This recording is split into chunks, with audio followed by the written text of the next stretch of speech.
దేవుని పరిశుద్ధ నామములో అందరికీ కూడా శుభములండి. ప్రతిరోజు ఉదయంకాల సమయంలో రక్షణ వాక్య కార్యక్రమం ద్వారా మనమందరం కూడా ఈ ఉదయంకాల సమయంలోని దేవుణ్ణి మొదటగా మనం అందరం కూడా గొప్పగా ప్రేమగా సంతోషముతో ఆనందముతో మనము దేవుణ్ణి ప్రార్థించుకొని మనం బలపడి మన దైనందిన జీవితంలో లోక మార్గంలో మనం నడుచుకునే మన మార్గాలు కానీ మన క్రియలు కానీ దేవుడు మనకి కృపను చూపించి విజయాలను సాధించడానికి నిండైనటువంటి ఆశీర్వాదం దేవుడు మనకి ఇవ్వడం జరుగుతుంది. మరి నేటి ఈరోజు రక్షణ వాక్య కార్యక్రమాన్ని వీక్షిస్తున్నటువంటి క్రైస్తవ బిడ్డలారా, సోదరుడు సోదరిమణులారా, యవనస్తులారా, మనము ఈరోజు మన కుటుంబాన్ని గురించి మనము ప్రార్థన చేసుకోవడం జరుగుతుంది. అంటే పరిశుద్ధ గ్రంథంలో మత్తయి సువార్తని మనము ప్రతిరోజు కూడా అధ్యాయుల వారిగా మాట్లాడుతున్నాము. వీటితో పాటు నేటి సమాజంలో క్రైస్తవ కుటుంబాలు ఏ రకంగా దేవుని యొక్క మార్గాన్ని కలిగి ఉన్నప్పుడు సాతాను శోధనలు ఆ కుటుంబాన్ని ఏ రకంగా హింసకు గురి చేస్తున్నాయి, అనేక రకమైనటువంటి శోధనలకు గురి చేస్తున్నాయనే విషయాల మీద మనం ఈరోజు మాట్లాడుకుందాం. ముందుగా ప్రార్థన, తలలు వంచుకున్నట్టు మనం అందరం ప్రార్థన చేసుకుందాం. ప్రియమైన మా పరమ తండ్రి, రక్షకుడైన ప్రభు యేసుక్రీస్తు వారి పరిశుద్ధ నామంలో వందనాలు, స్తుతులు, స్తోత్రములు ప్రభువా తండ్రి. నాయన మీ యొక్క గొప్ప కృపచేత ప్రభువా ప్రతిరోజు ఈ ఉదయంకాల సమయంలో నాయన పాలిభాగస్తులైన మేమందరం కూడా నీ నామాన్ని గణపరిచి నీ నామం ద్వారా ప్రభువా తండ్రి నాయన సమస్త జనులకి మీ వాక్యాన్ని ప్రభువా తండ్రి విత్తబడి ప్రభువా నాయన ఆశీర్వాదం పొందే విధంగా ప్రభువా తండ్రి నాయన మీ వాక్యం ద్వారా సమాధానమును కృపను కలుగు చేయండి ప్రభువా. మరి నేటి ఈ దినము ప్రభువా మేము మాట్లాడుకోబోయేది మా యొక్క కుటుంబాల గురించి ప్రభువా, మా యొక్క విశ్వాసాల గురించి ప్రభువా తండ్రి. మేమందరం కూడా ఈ యొక్క కుటుంబానికి సంబంధించినటువంటి విషయాల పట్ల మేమందరం కూడా ఈరోజు ప్రార్థించుకొని ప్రభువా, మేము మా యొక్క లోటుపాట్లు తెలుసుకొని ప్రభువా, మీ యొక్క కృప ద్వారా ప్రభువా మీ నామాన్ని కనపరచుటకు తగిన శక్తివంతులుగా తయారయ్యేటకు నేటి దినము మేము మాట్లాడుకునేటువంటి మాటలను మీరు ఆశీర్వదించి ప్రభువా మమ్మల్ని బలపరిచి ఐక్యతను ప్రభువా మీరు నడిపించమని యేసుక్రీస్తు పరిశుద్ధ నామం అడిగి వేడుకొంచున్నాం తండ్రి, ఆమేన్.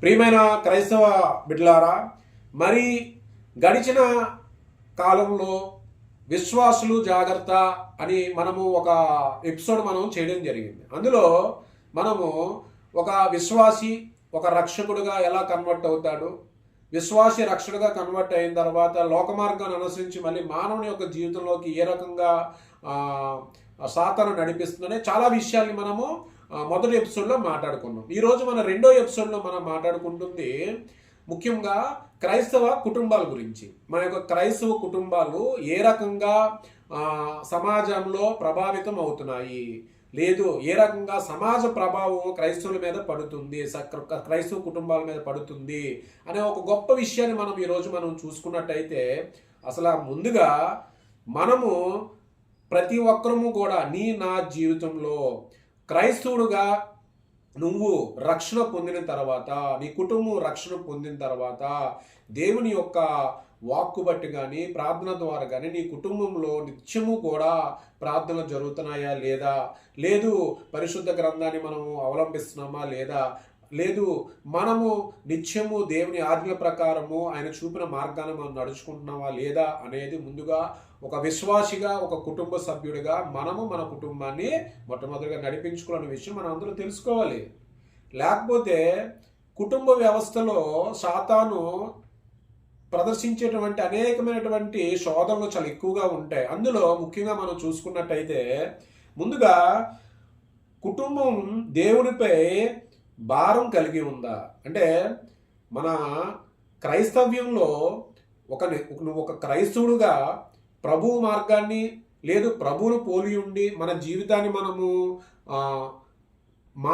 మంచి మార్గంలో మనం నడిపించుకోవాలి అనుకున్నప్పుడు మన కుటుంబము దైవ మార్గాన్ని మనము పొంది ఉన్నామా లేదా. దైవ మార్గాన్ని పొంది ఉండడం అంటే ఏ రకంగా అంటే, దైవ మార్గం అనేది నువ్వు రక్షణ ఏ రోజైతే నమ్మిక ఉంచి విశ్వాసం ఉంచి ప్రభువైన యేసుక్రీస్తుల వారిని పూర్ణ హృదయంతో పూర్ణ మనస్సుతో పూర్ణ ఆత్మతో ఏ రోజైతే నువ్వు నమ్మి బాప్తిసం తీసుకున్నావో ఆ రోజే నీ కుటుంబము ఒక దైవ మార్గంలో నడిపించడానికి అవకాశం ఉంటుంది. మరి ఈ రోజుల్లో కుటుంబము ఎంత స్థాయిలో దైవ మార్గంలో నడుస్తున్నది, ఒకవేళ నడకపోతే ఆ నష్టము ఏ రకంగా ఉంటుంది అంటే ప్రతి కుటుంబం కూడా క్రైస్తవ్యంలోనే మొట్టమొదటిగా దైవ మార్గాన్ని కలిగి ఉన్నామా లేదా, దేవుడి ఆజ్ఞలను మనం పాటించగలుగుతున్నామా లేదా అనేది ప్రతి విశ్వాసి కూడా తెలుసుకోవాలి. ఆ తర్వాత మనం చూసుకున్నట్టయితే కుటుంబ సభ్యులు పరిశుద్ధ గ్రంథం మీద పూర్తి అవగాహన ఉందా లేదా.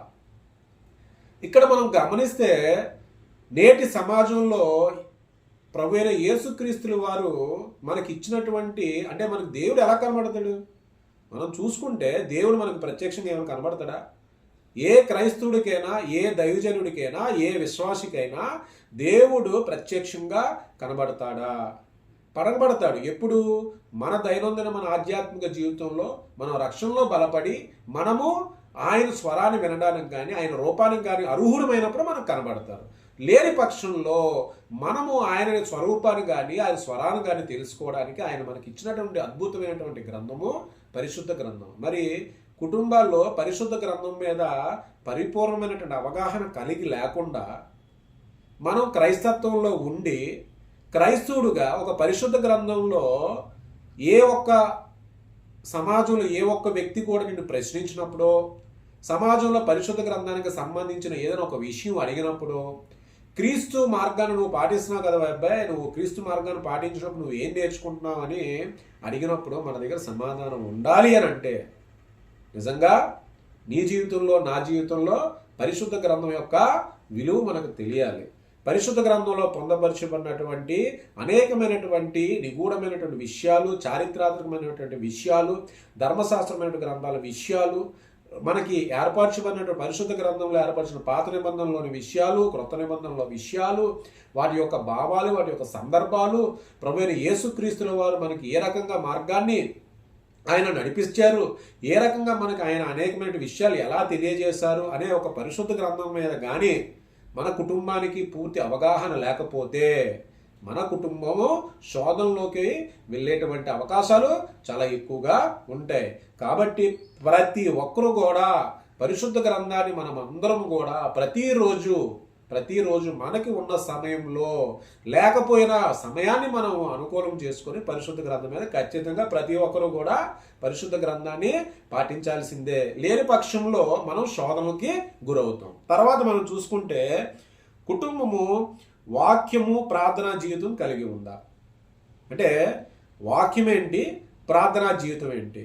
ప్రభువైన యేసుక్రీస్తుల వారు మనకి తెలియజేసినటువంటి ఒక మాట, ఆది యందు వాక్యముండును, వాక్యము దేవుడై ఉండును. ఈ మాట మనం ఎప్పుడు చదువుతుంటాం.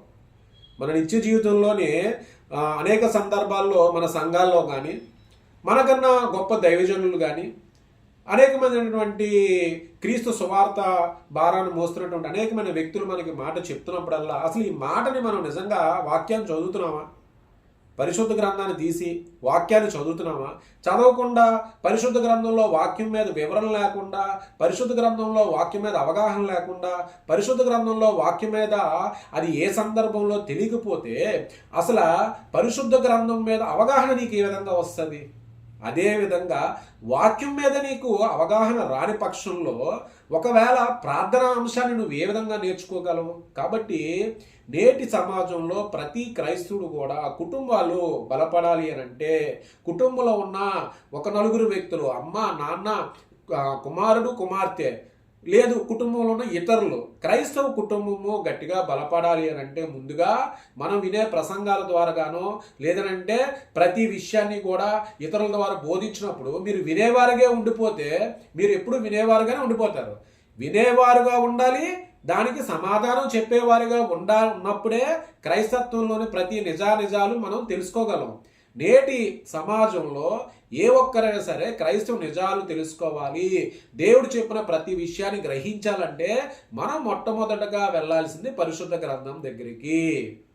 అంతేగాని మనకి పరిశుద్ధ గ్రంథాన్ని ఎవరో నేర్పిస్తారనో లేదంటే పరిశుద్ధ గ్రంథాల్లో ఎవరో మనకి వచ్చి చెప్పింది ప్రతిదీ నిజమనో తెలుసుకునే ముందు ఒకవేళ నిజంగా వారు చెప్పినా కూడా కుటుంబంలో ప్రతి ఒక్కరికి కూడా పరిశుద్ధ గ్రంథం మీద అవగాహన ఉండాలి. అప్పుడే వాక్యం విలువ కానీ ప్రార్థన విలువ కానీ మనం ఖచ్చితంగా తెలుసుకున్న వాళ్ళం అవుతాం. ఆ తర్వాత కుటుంబం నష్టపోతున్నటువంటి ఇంకోటి, కుటుంబం సంఘం భారం కలిగి ఉందా అంటే మనకి దేవుడు ఒక ఆజ్ఞ ప్రకారం మనం విశ్రాంతి దినం రోజు మనము మన సంఘాలకి మనం వెళ్ళి మనకి ఎక్కడైతే మన సంఘం మనకు ఉన్నదో, అంటే సమూహము, మన క్రైస్తవ సమూహం ఎక్కడైతే ఉన్నదో, మనకున్నటువంటి చుట్టుపక్కల ఊరల్లో కానీ లేదంటే మనకున్నటువంటి అనేకమైన ప్రదేశాల్లో కానీ ఒక సంఘం అనేది ఏర్పరచుకుని ఆ సంఘంలో మనం ప్రార్థనలకు వెళ్ళేటప్పుడు ఆ సంఘం పట్ల నిజంగా నీకు భక్తి శ్రద్ధలు ఉన్నాయా?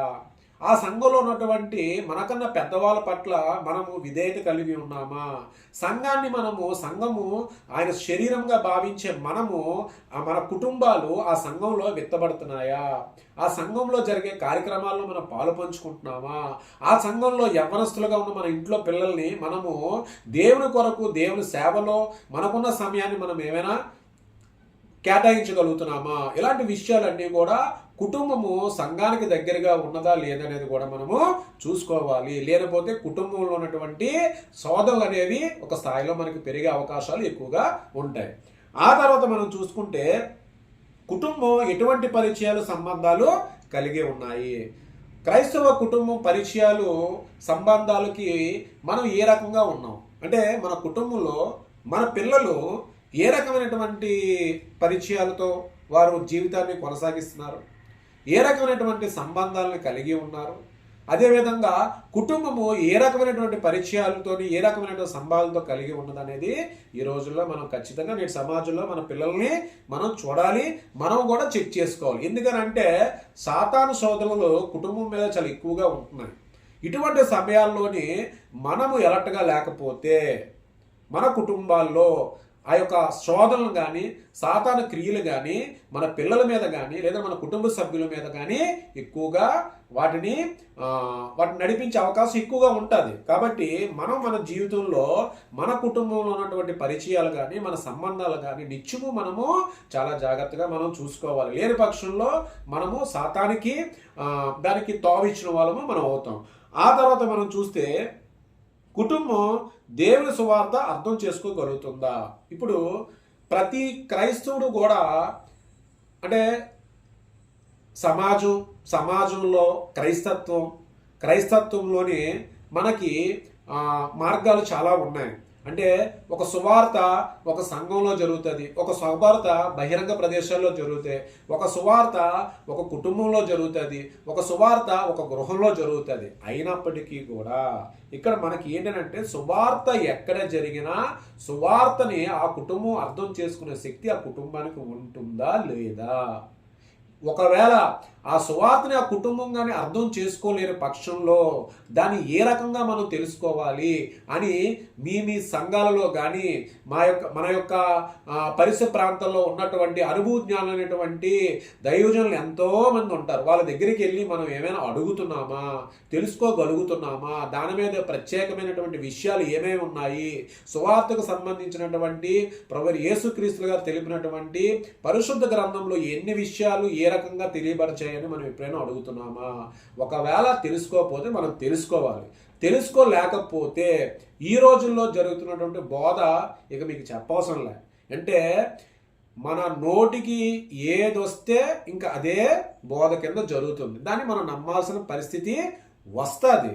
రాలేదు, వస్తుంది. ఇదే కంటిన్యూ అయితే ఇది ఎవరు కంటిన్యూ చేస్తారు? ఏ వ్యక్తికి అయితే పరిశుద్ధ గ్రంథం మీద పూర్తి అవగాహన ఉండదో, ఏ వ్యక్తికైతే దేవుడు చెప్పినటువంటి మాటలను వక్రీకరించి చెప్పేటప్పుడు వాటికి వారి ఆకర్షితులు అవుతారో వారు మనల్ని తప్పుడు మార్గంలోనే నడిపిస్తారు. అదే మనకి పరిశుద్ధ గ్రంథం మీద పూర్తి అవగాహన ఉండి పరిశుద్ధ గ్రంథంలో ప్రభువైన యేసుక్రీస్తుల వారు సత్యాన్ని ఏ రకంగా బోధించారు, విశ్వాసం ఏ రకంగా కలిగి ఉండాలి, రక్షణను ఎప్పుడు పొందాలి, రక్షణ పొందే ముందు మన పాపములు క్షమించబడ్డాయా, మనము విశ్వాసంతో బాగుపడ్డామా లేదా, ఇలాంటివంత సమూహము మన సువార్త చెప్పేవారు వారు చెప్పేటప్పుడు అది నిజమో కాదో మనం తెలుసుకోవాలి అని అంటే ఖచ్చితంగా ఆ యొక్క విషయాల మీద మనకి పూర్తి అవగాహన ఉండాలి. లేని పక్షంలో మనము నేటి సమాజంలో క్రైస్తత్వంలోనే మనము నడుచుకోలేము. ఆ తర్వాత మనం చూస్తే కుటుంబం ఇతర పట్ల సహాయభావం కలిగి ఉందా అంటే ఇక్కడ కుటుంబం అని ఎందుకు చెప్తున్నానంటే ఒక కుటుంబం అనగా ఒక సమూహం. సమూహము, ఆ సమూహాలు కలిసి ఎన్నో వేల కుటుంబాలు అవుతాయి. ఈ కుటుంబాల నుంచి మనము మన సంఘంలోని కానీ మన చుట్టుపక్కల ఉన్న ప్రదేశంలో కానీ క్రీస్తు మార్గాన్ని, క్రీస్తును పోలి ఉన్నట్లయితే మనము ఎవరెవరికో ఎక్కువ సహాయాలు ఏం చేయాల్సిన పని లేదండి.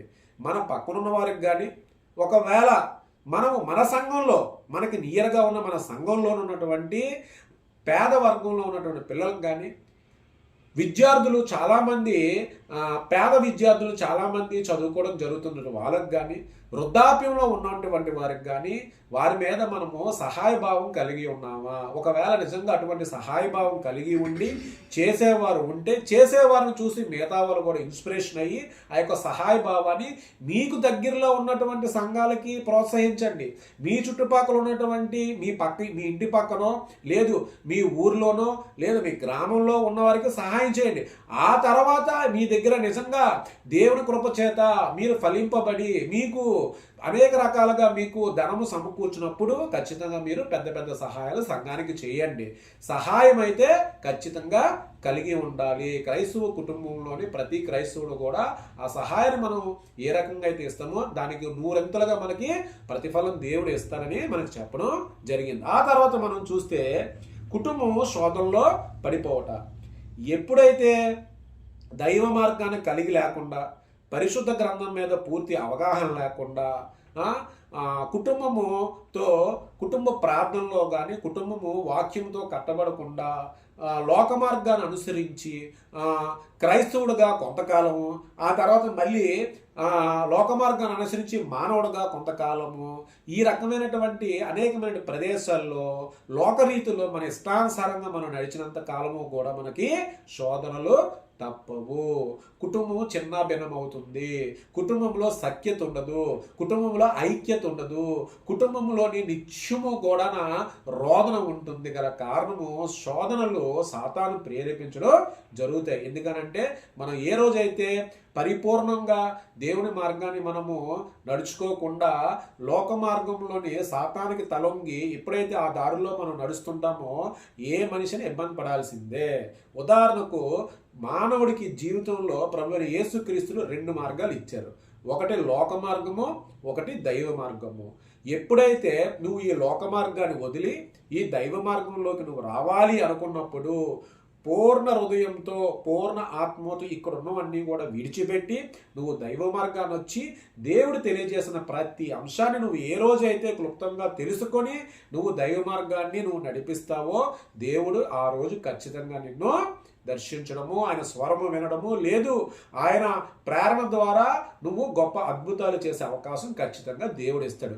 అంతేగాని కొన్ని రోజులు నేను లోక మార్గంలో ఉంటాను, కొన్ని రోజులు నేను దైవ మార్గంలో ఉంటాను, లేదు 2 కలిపి నడుస్తాను, ఇది నా ఇష్టము అనుకుంటే ఇది కేవలం క్రైస్తవ మార్గము కాదు. ఇది నీ వ్యక్తిగత మార్గం అవుతుంది. కాబట్టి నీ వ్యక్తిగత మార్గం కానీ నీ కుటుంబ మార్గం కానీ ఎప్పుడూ కూడా రక్షణ పొందిన తర్వాత తిరిగి మరలా మనము ఇటువైపు చూసే ఆస్కారమే లేదు. ఉన్న మార్గం వల్ల ఇక దైవ మార్గము. అందుకనే బాప్తీసం తీసుకునేటప్పుడు కానీ, కుటుంబంలో పిల్లలకు బాప్తీసం ఇచ్చేటప్పుడు కానీ దేవుని దగ్గర ప్రార్థన చేసి దేవుని దగ్గర నుంచి సమాధానం పొందిన తర్వాత కుటుంబంలో రేపు రాబోయే యువతకి ఖచ్చితంగా బాప్తీసాల్ని దేవుని కృపచేతే అందించండి. లేని పక్షంలో పిల్లల యొక్క ఆలోచనలు కానీ పిల్లల యొక్క వారి యొక్క జీవిత విధానాన్ని మనం తెలుసుకోకుండా మన తొందరపాటుతో మన బాప్తీసాలు ఇచ్చినట్లయితే లోక మార్గంలో ఉండి ఖచ్చితంగా ఆ యొక్క శోధనలకు గురవడం జరుగుతుంది. ఆ తర్వాత మనం చూస్తే కుటుంబానికి క్రైస్తవ సమాజం మీద ఎటువంటి ఆలోచన ఉన్నది. ఇక్కడ మనం గమనిస్తే కుటుంబానికి క్రైస్తవ సమాజం మీద ఎటువంటి ఆలోచన నిజంగా ఉందా మనకి? ఒకవేళ ఉంటే ఏ రకమైన ఆలోచన ఉంది? ఇప్పుడు క్రైస్తవ సమాజం మీద అనగానే మనం చూసినట్టయితే ఈ రోజుల్లో ఒక క్రైస్తవ సమూహము, ఉదాహరణకి ఒక జిల్లా ఉంది. ఆ జిల్లాలో అనేక గ్రామాల్లో, అనేక పట్టణాల్లో క్రైస్తవ్యం ఉంది. ఈ క్రైస్తవ్యంతో పాటు పక్కన మనతో పాటు మన సోదరులు మనతో పాటు అనేక మంది హిందూ సోదరులు ఉంటారు, ముస్లిం సోదరులు ఉంటారు, జైన్లు ఉంటారు, బౌద్ధులు ఉంటారు, అనేక మతాల వారు ఉంటారు, అనేక కులాల వారు ఉంటారు, అనేకమైనటువంటి తెగల వారు ఉంటారు. అయితే ఇక్కడ ఒక క్రైస్తవుడిగా నువ్వు గమనించాల్సింది ఏంటి? ఈ రోజుల్లో సమాజంలో ఐక్యత కలిగి ఉంటే తప్పేంటండి?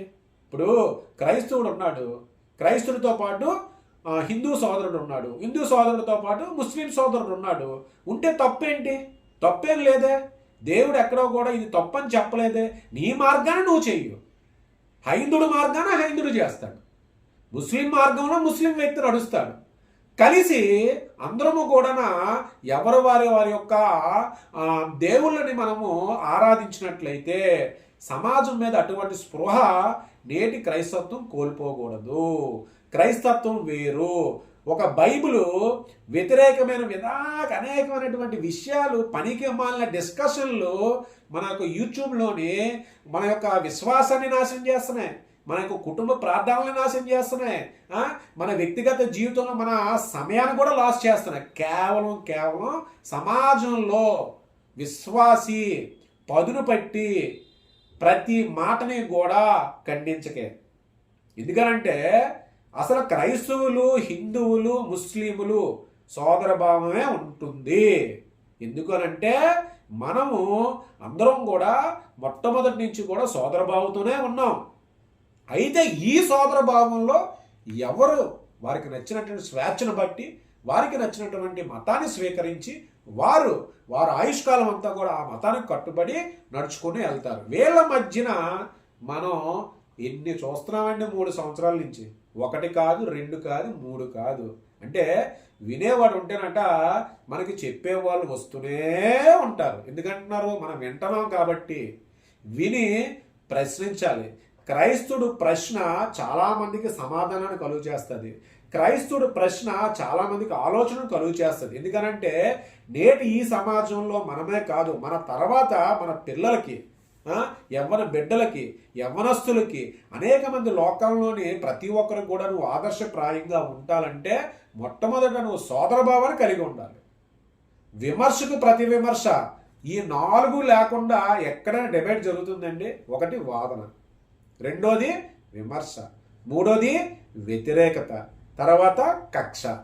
ఈ 4 లేకుండా ఏ ఒక్క వ్యక్తి అయినా సరే మనకి క్రైస్తవ్యంలో చెప్పే మాటల విషయంలో కానీ ప్రేరేపించి ఇతర మతాలతో పోల్చుకోవడం కానీ అసలు ఎందుకు చేస్తున్నారు? ప్రభువైన యేసుక్రీస్తుల వారు ఈ రకమైనటువంటి బోధ చేశారా? బైబిల్లో ఎక్కడైనా ఉన్నదా? ఒకవేళ ఇటువంటి బోధని చేస్తున్న వారిని మీరు ప్రశ్నించాలి. ఎందుకు ప్రశ్నించాలని అంటే ఇక్కడ కలిసి ఉన్నటువంటి సోదరభావం మనకి సమాజంలోని మతోన్మాదులకి ఇచ్చేటువంటి గొప్ప అవకాశం కింద మారుతుంది. సాతాను యొక్క క్రియలు పెరిగే అవకాశం ఉంది. కాబట్టి ఓ క్రైస్తవుడా, నీ జీవితంలో నువ్వు ఖచ్చితంగా అన్యాయంగా సోదరభావాన్ని చెడగొట్టే ప్రతి ఒక్కరిని నువ్వు ప్రశ్నించు.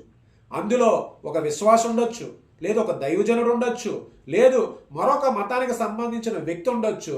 నువ్వు అడగాల్సింది, ఎందుకు మా సోదర భావాన్ని నువ్వు చెడగొడుతున్నావు?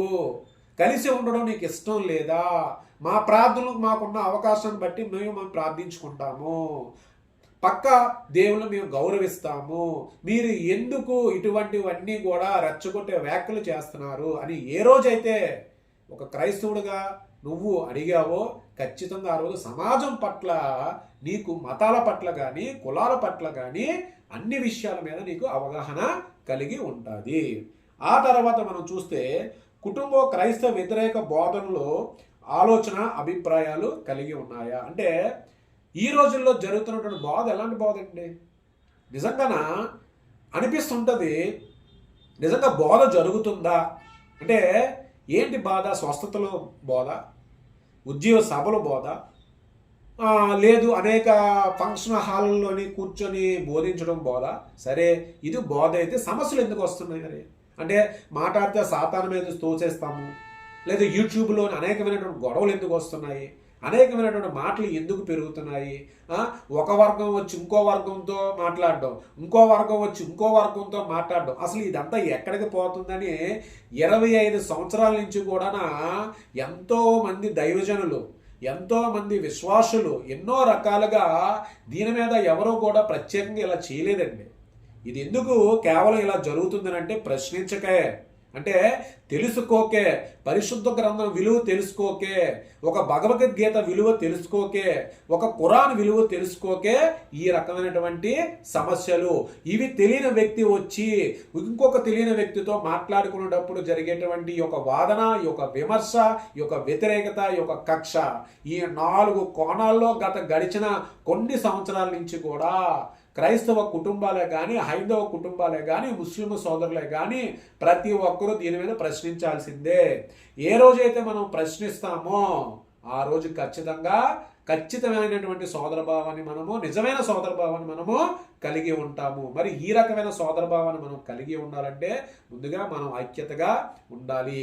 ఈ ఐక్యత కోసము వారి యొక్క భగవంతుల్ని, వారి యొక్క దేవుళ్ళని, ఎవరికి నచ్చిన దేవుని వారు ప్రార్థించండి. క్రైస్తవుడు ధర్మము క్రైస్తవుడు నెరవేర్చాలి, హిందువుడు ధర్మం హిందువుడు నెరవేర్చాలి, ముస్లిం ధర్మం ముస్లిం నెరవేర్చాలి అనేటువంటి ఐక్యతతో, ఒక నిర్ణయంతో, ఒక ఆలోచనతో ఏ రోజైతే ఎవరి పనుల్లో వారు ఉంటారో ఎటువంటి మత సామరస్యాలు జరగవు, ఎటువంటి కక్ష సాధింపు చర్యలు కూడా జరగవు.